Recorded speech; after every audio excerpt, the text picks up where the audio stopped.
নমস্কাৰ। আজি 7 ছেপ্টেম্বৰ। অসমৰ লগতে ভাৰতৰ বিভিন্ন প্ৰান্তৰ পৰা ৰাতিপুৱাৰ কেইবাটাও খবৰ আহি পৰিছে। এই মুহূৰ্তত জনাই যোৱা ব্ৰেকিং নিউজ। এগৰাকী মুছলমান নাবালিকাক হিন্দু শিক্ষকে ধৰ্ষণ কৰিছে। কাজল শইকীয়া নামৰ লম্পটে ধৰ্ষণ কৰিছে মুছলমান নাবালিকা ছোৱালীক। ধুবুৰীত সংঘটিত হৈছে এই জঘন্য ঘটনা। এই ঘটনাক লৈ মন্তব্য কৰিছে ধিঙৰ বিধায়ক আমিনুল ইছলামে। আমিনুল ইছলামে কৈছে অপৰাধক ধৰ্মীয়কৰণ কৰিব নালাগে। ধিঙৰ কাণ্ডক লৈ ধিঙিৰ শিৰ ফুলাই ফুলাই চিৎকাৰ কৰা সকলৰ মুখৰ মাত এতিয়া ক'ত হেৰাল বুলিও প্ৰশ্ন কৰিছে আমিনুল ইছলামে। হিন্দুৱে অশ্লীল কাণ্ড কৰিলে নিমাত থাকে মুখ্যমন্ত্ৰী হিমন্ত বিশ্ব শৰ্মা। হিন্দু লোকে ধৰ্ষণ কৰিলে মুখ্যমন্ত্ৰীৰ কোনো প্ৰতিক্ৰিয়া নাথাকে। শিক্ষক দিৱসৰ দিনা মুছলমান নাবালিকাক ধৰ্ষণ কৰিছিল হিন্দু শিক্ষকজনে। যদি নাবালিকাগৰাকী হিন্দু হ'লহেঁতেন অসম গৰম কৰিলেহেঁতেন মুখ্যমন্ত্ৰী হিমন্ত বিশ্ব শৰ্মাই। এগৰাকী মুছলমান নাবালিকাক শিক্ষক দিৱসৰ দিনাই কাজল শইকীয়া নামৰ নৰপিশাচে ধৰ্ষণ কৰিছে। কুকাণ্ড কৰি গ্ৰেপ্তাৰ হৈছে শিক্ষক কাজল শইকীয়া। কিন্তু কাজল শইকীয়াৰ বিৰুদ্ধে কোনো মাত নামাতিলে মুখ্যমন্ত্ৰী হিমন্ত বিশ্ব শৰ্মাই। কিন্তু ধিঙত যেতিয়া ধৰ্ষণ হৈছিল তেতিয়া তেওঁ সংবাদমেল সম্বোধন কৰি মন্তব্য কৰিছিল। নাৰী নিৰ্যাতনকাৰীক শাস্তি বিহিবলৈ পশ্চিমবংগ চৰকাৰে অনা অপৰাজিতা বিধেয়কক অনুমতি দিলে পশ্চিমবংগৰ ৰাজ্যপালে। ৰাষ্ট্ৰপতিৰ অনুমোদনৰ বাবে পঠোৱা হৈছে বিধেয়কখন।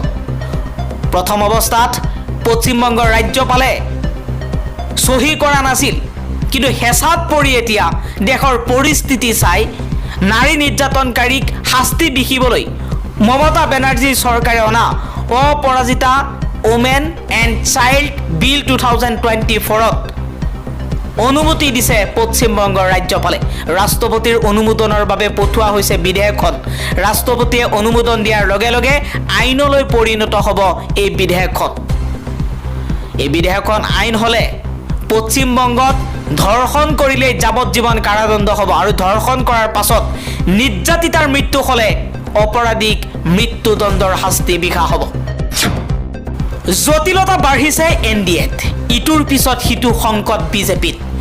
চন্দ্ৰবাবু নাইডু ঠিকেই আছে, কিন্তু ঠিক নাই নীতিশ কুমাৰ।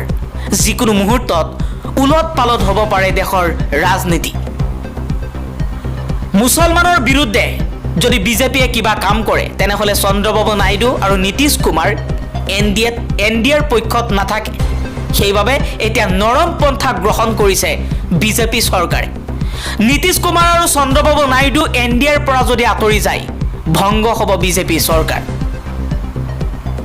যাৰ বাবে নীতিশ কুমাৰ আৰু চন্দ্ৰবাবু নাইডু যেনেকৈ নহওক NDA এলায়েন্সত ৰাখিবলৈ চেষ্টা কৰিছে বিজেপিয়ে। অনলাইন ট্ৰেডিঙৰ কেলেংকাৰীৰ মূল অভিযুক্তক গ্ৰেপ্তাৰ কৰিব পৰা নাই মুখ্যমন্ত্ৰী হিমন্ত বিশ্ব শৰ্মাই। এই কথাই প্ৰমাণ কৰিছে চৰকাৰহীনতাৰ কথা। অনলাইন ট্ৰেডিং কেলেংকাৰী সন্দৰ্ভত অজাপৰ সভাপতি লুৰিণজ্যোতি গগৈৰ প্ৰতিক্ৰিয়া। লুৰিণজ্যোতি গগৈয়ে কৈছে যদি গ্ৰেপ্তাৰ কৰিব লাগে দীপাংকৰ বৰ্মনক গ্ৰেপ্তাৰ কৰক। 7,000 কোটি টকাৰ কেলেংকাৰী কৰি এতিয়া নিৰাপদে ঘূৰি ফুৰিছে। অসম আৰক্ষী হিমন্ত বিশ্ব শৰ্মাই সেই অপৰাধীক ধৰিব পৰা নাই। যদি সকলোৱে ট্ৰেডিঙৰ নামত প্ৰবঞ্চনা কৰিছে সকলোকে ধৰিব লাগে। আকৌ গৌতম আদানীৰ ঋণ মাফ কৰিলে বিজেপি চৰকাৰে। ৰাষ্ট্ৰীয় বেংকৰ পৰা আদানীয়ে লোৱা 45,855 কোটি টকাৰ ঋণ মাফ কৰিলে কেন্দ্ৰীয় চৰকাৰে। মাধমাৰ গৰীবৰ মূৰৰ ওপৰতহে। ফেচবুকত এটা পোষ্টত ডিঙৰ বিধায়ক আমিনুল ইছলামে কৈছে যে আকৌ আদানীৰ ঋণ মাফ কৰিছে। ৰাষ্ট্ৰীয় বেংকৰ পৰা আদানীয়ে লোৱা 45,855 কোটি টকাৰ ঋণ মাফ কৰিছে কেন্দ্ৰীয় চৰকাৰে। অসমত 6 জনগোষ্ঠীৰ জনজাতিকৰণ কৰিলে অসমত 51% জনজাতীয় লোক হ'ব। মুখ্যমন্ত্ৰীগৰাকীও হ'ব জনজাতীয় আৰু সেইবাবেই ভয় খাইছে হিমন্ত বিশ্ব শৰ্মাই। এবাৰ ছয় জনগোষ্ঠীৰ জনজাতিকৰণক লৈ মন্তব্য কৰিছে সাংসদ ৰকিবুল হুছেইনে। ৰকিবুল হুছেইনে কৈছে অসমত যদি ছয় জনগোষ্ঠীৰ জনজাতিকৰণ কৰা হয় অসমত 51% জনজাতীয় লোক হ'ব। জনজাতীয় লোকৰ প্ৰায় হ'ব মুখ্যমন্ত্ৰী। সেইবাবেই হিমন্ত বিশ্ব শৰ্মাই ভয় খায় যাতে ছয় জনগোষ্ঠীৰ জনজাতিকৰণ নহয় তাৰেই চেষ্টা কৰি আছে। কাৰ্বি ভূমিৰ এজন ৰজাৰ কাহিনী। CM তুলিৰাম ৰংহাঙৰ অবাধ লুণ্ঠন ৰাজ। নামে বেনামে কিনিছে হাজাৰ হাজাৰ বিঘা মাটি।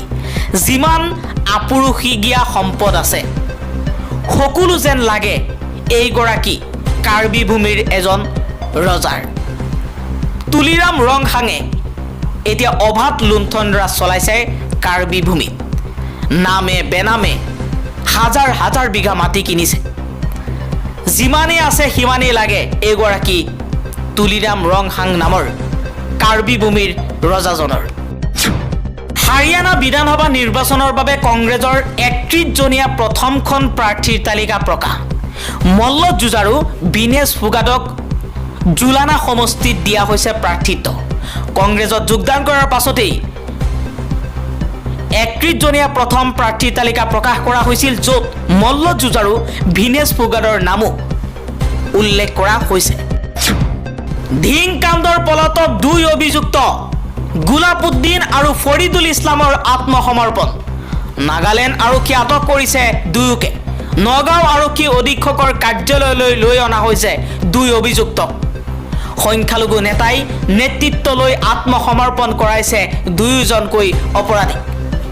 প্ৰথমজন অপৰাধী মৃত্যু হোৱাৰ পাছতেই আন 2জনে এতিয়া আত্মসমৰ্পণ কৰিছে। নগাঁও আৰক্ষীয়ে তদন্ত আৰম্ভ কৰিছে, সোধা পোছা আৰম্ভ কৰিছে। পৰৱৰ্তী পৰ্যায়তহে লক্ষণীয় হ'ব কি ব্যৱস্থা গ্ৰহণ কৰা হয় এই দুগৰাকীকৈ ধৰ্ষণকাৰী। এইবাৰ APCCৰ সভাপতি ভূপেন কুমাৰ বৰাই প্ৰশ্ন কৰিছে বিজেপিক, কা আইন বাতিল কৰিব নেকি? মুখ্যমন্ত্ৰী হিমন্ত বিশ্ব শৰ্মাই তেওঁৰ পৰিয়ালৰ সম্পত্তিৰ হিচাপৰ অভিযোগক লৈ চলা চৰ্চা তল পেলাবৰ বাবে সময়ে সময়ে কেতবোৰ নতুন ইছ্যু উদ্ভাৱন কৰে। অসমৰ খিলঞ্জীয়া জাতি জনগোষ্ঠীৰ স্বাৰ্থ সুৰক্ষিত কৰিবৰ বাবে কংগ্ৰেছ দলে সদায় কাৰ্য ব্যৱস্থা হাতত লৈ আহিছে আৰু ইয়াৰ পৰা তিল মানুহ বিচ্যুতি ঘটা নাই আৰু ঘটিবলৈ নিদিয়ে। হিমন্ত বিশ্ব শৰ্মাৰ দৰে নেতা দীৰ্ঘদিন ধৰি অসম চুক্তি ৰূপায়ণ মন্ত্ৰী হৈ থকাৰ পিছতো তেওঁ চুক্তিত থকা জাতীয় স্বাৰ্থসমূহ সুৰক্ষিত নকৰিলে। তাৰ বিপৰীতে অসম বিৰোধী কাৰ দৰে আইন অসমবাসীৰ ওপৰত জাপি দিলে। এতিয়া 6 নম্বৰ দফা কাৰ্যকৰী কৰাৰ কথা কৈছে তেওঁ।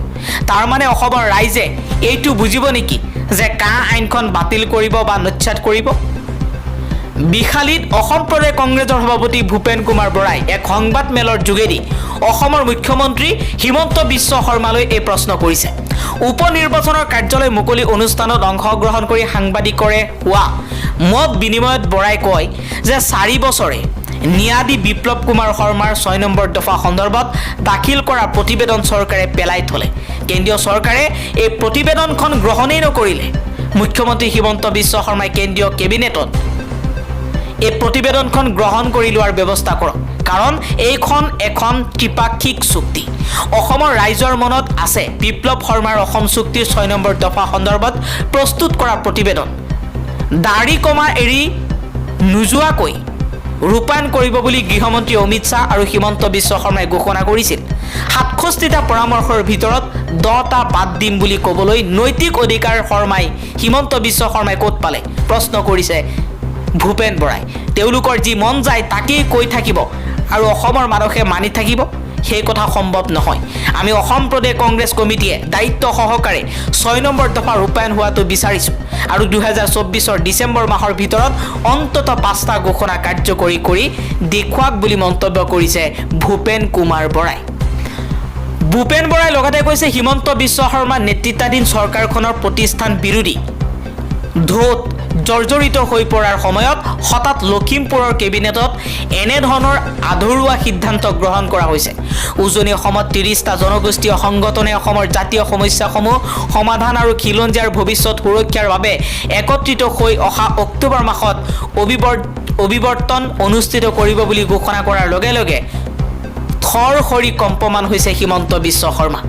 অকল সেয়াই নহয়, জাতীয় ইছ্যুসমূহক উপলুঙা কৰাৰ বাবে আলফাৰ দৰে সংগঠনে ভাবুকি প্ৰদান কৰি 25টাকৈ বোমা সংস্থাপনেৰে এক সকিয়নি দিয়াৰ পিছত আছুৰ দৰে সংগঠনেও বিজেপিৰ অসম বিৰোধী ষড়যন্ত্ৰক বুজি পোৱাত হিমন্ত বিশ্ব শৰ্মাৰ নেতৃত্বৰ চৰকাৰখনে জনসমৰ্থন হেৰুৱাৰ কথাটো বুজি পাইছে।